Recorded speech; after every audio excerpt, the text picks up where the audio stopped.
hello សួស្តីអ្នកទាំងអស់គ្នាខ្ញុំឈ្មោះរក្សាអ្នកទាំងអស់គ្នាអាចហៅខ្ញុំថាសាចាក្នុងនាមជា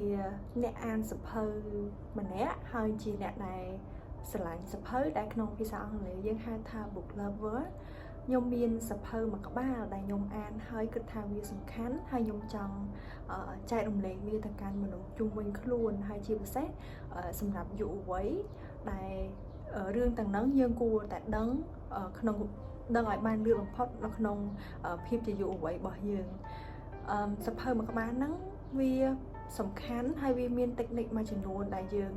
អាចយកទៅ apply នៅក្នុងជីវិតរបស់យើងហើយយើងអាចទទួលបានមានន័យថាយើងអាចរក្សាឥទ្ធិពលនៅក្នុងជីវិតរបស់យើងបានច្រើននៅពេលដែលយើងអត់សូវ focus ខ្លាំងទៅលើរឿងខាងក្រៅអញ្ចឹងណា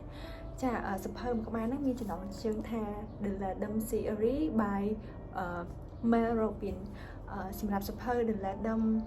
ហើយថ្ងៃហ្នឹងខ្ញុំមាន2ចំណុចចង់ចែករំលែកទៅកាន់អ្នកទាំងអស់គ្នាចំណុចទី1គឺយើងនិយាយអំពី The 5 second rule អញ្ចឹង The 5 second rule ហ្នឹងគឺជា technique មួយដែលយើងគួរតែ apply សម្រាប់ការរស់នៅរបស់យើងជាប្រចាំថ្ងៃខ្ញុំអាចលើកឧទាហរណ៍ជាភាពងាយស្រួលមួយឲ្យអ្នកនរគ្នាឆាប់យល់អញ្ចឹងណាអញ្ចឹងមានន័យថាជាធម្មតាជីវិតរបស់មនុស្សយើងម្នាក់គឺអាចមានថ្ងៃដែលយើង happy យើងសប្បាយចិត្តរហូតទេគឺតែងតែមានថ្ងៃណាមួយដែលយើងអត់សប្បាយចិត្តមានថ្ងៃមួយដែលយើងចង់គេងអត់ចង់ក្រោកទៅធ្វើការឬមួយក៏បំពេញកិច្ចការអីផ្សេងជាដើមគឺយើងមានអារម្មណ៍ហត់នឿយយើង stress យើងហត់ហើយយើងអត់ចង់ធ្វើអីទាំងអស់អញ្ចឹងសម្រាប់ technique The 5 second rule ហ្នឹងគឺគេណែនាំឲ្យយើងរាប់ដូចពេលដែលយើងឆ្លងឆ្នាំណាអ្នកទាំងអស់គ្នាយើងតែងតែរាប់5 4 3 2 1អីចឹងទៅអញ្ចឹង The 5 second rule ហ្នឹងវាអត់មានអីខុសគ្នាពី technique មួយហ្នឹងទេមានន័យថាយើងអាចចាប់ផ្ដើម apply វាឧទាហរណ៍ថានៅពេលដែលអ្នកទាំងអស់គ្នាភ្ញាក់ពីគេងនៅព្រឹកហ្នឹងអ្នកទាំងអស់គ្នាអត់មានអារម្មណ៍នៅក្នុងការធ្វើអីមួយឲ្យវាសម្រេចឬមួយក៏អត់ចង់ក្រោកទៅបំពេញការងាររបស់អ្នកទាំងអស់គ្នាប៉ុន្តែអ្នកទាំងអស់គ្នាមុននឹងក្រោកអ្នកទាំងអស់គ្នាអាចរាប់ថា5 4 3 2 1នៅពេលដែលដល់លេខ1គឺអ្នកទាំងអស់គ្នាត្រូវតែក្រោកអញ្ចឹងក្នុងកំឡុងពេលដែលអ្នកទាំងអស់គ្នាក្រោកហ្នឹងអ្នកទាំងអស់គ្នាអត់បានគិតអំពីរឿងហត់នឿយឬមួយក៏អីដែលអ្នកទាំងអស់គ្នាចង់កិច្ចវេះអត់ចង់ទៅធ្វើនៅថ្ងៃហ្នឹងឯងអញ្ចឹងសម្រាប់ The 5 second rule technique ហ្នឹងគឺវាមានអត្ថប្រយោជន៍ច្រើនសម្រាប់ជីវិតរបស់យើងជាពិសេសគឺវានឹងធ្វើឲ្យយើង take action ទៅលើរឿងគ្រប់យ៉ាងដែលយើងរងចាំយើងធ្លាប់រងចាំថាយើងអត់ចង់ធ្វើរឿងហ្នឹងហើយតតែពេលវេលាណាមួយដែលល្អស័ក្តិសមបើយើងចាប់ផ្ដើមធ្វើសកម្មភាពមួយហ្នឹងហើយយើងចូលចិត្តពជាពេលយើងចូលចិត្ត make excuse សម្រាប់ខ្លួនឯងអីចឹងទៅអញ្ចឹង technique មួយនេះគឺវាសំខាន់ហើយវាល្អសម្រាប់យើងក្នុងការ apply នៅក្នុងជីវិតរបស់យើងជាពិសេសវានឹងធ្វើឲ្យយើងអត់មានការពជាពេលនៅក្នុងការធ្វើកិច្ចការអីមួយអញ្ចឹងនៅពេលដែលយើងគ្រាន់តែរាប់5 4 3 2 1ទៅគឺយើងនឹង take action ហើយរឿងដែលយើងចង់ធ្វើហ្នឹងគឺយើងអត់ចាំតតែពេលវេលាដែលស័ក្តិសមមកដល់បានយើងធ្វើទេ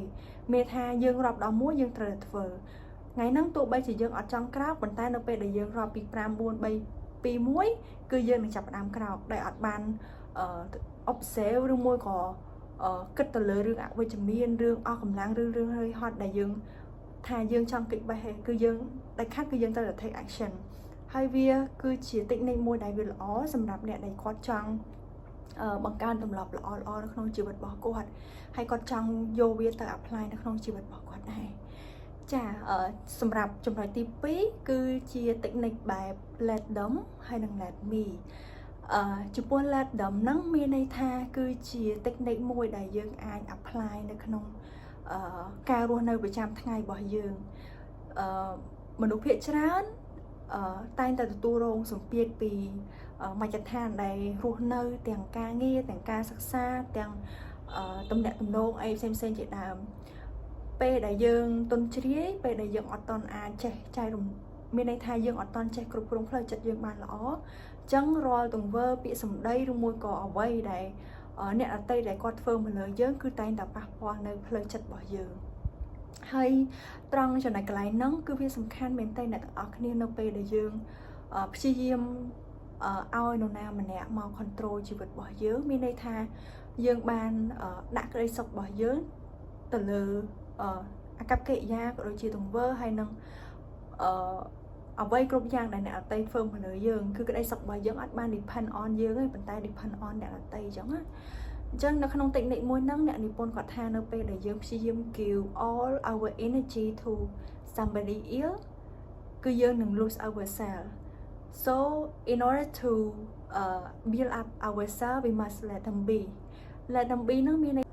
អ្នកទាំងអស់គ្នាត្រូវដឹងថាយើងជាមនុស្សយើងអាច control រឿង external មានន័យថាជារឿងខាងក្រៅបានទេយើងអាច control សេចក្តីស្លាប់យើងអាច control ការចាស់ឈឺស្លាប់បានទេអញ្ចឹងក្នុងtechnique let them ហ្នឹងក៏ជាប់តាក់ទងជាមួយនឹងរឿង external ដែលវា out of our control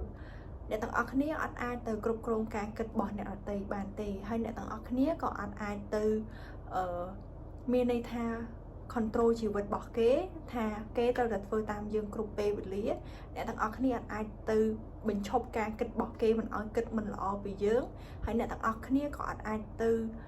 ផ្លាស់ប្ដូរអាកប្បកិរិយាដែលគេមានពីខាងក្នុងរបស់គេនឹងមកកាន់ជីវិតរបស់យើងដែរអញ្ចឹងអ្វីដែលយើងអាចធ្វើបាន let me មានន័យថា technique let me ហ្នឹង let we មានន័យថាឲ្យពួកយើងធ្វើជាយើងខ្លួនឯងយើងអត់មែនជាមនុស្ស toxic យើងក៏មិនមែនជាប្រភេទមនុស្សដែលបែបហ្នឹងហេតុអីយើងត្រូវហេតុអីបានជាយើងត្រូវខ្វល់ខ្វាយអំពីរឿងដែលអ្នកអតីតគិតមិនល្អពីយើងហេតុអីបានជាយើងត្រូវព្យាយាម control អីដែលយើងអត់អាច control បានធ្វើអ្វី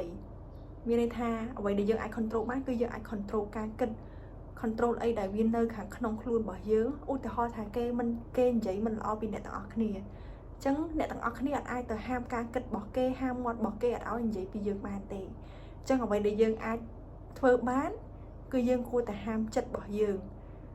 កុំឲ្យទៅតបតជាមួយនឹងរឿងមិនល្អ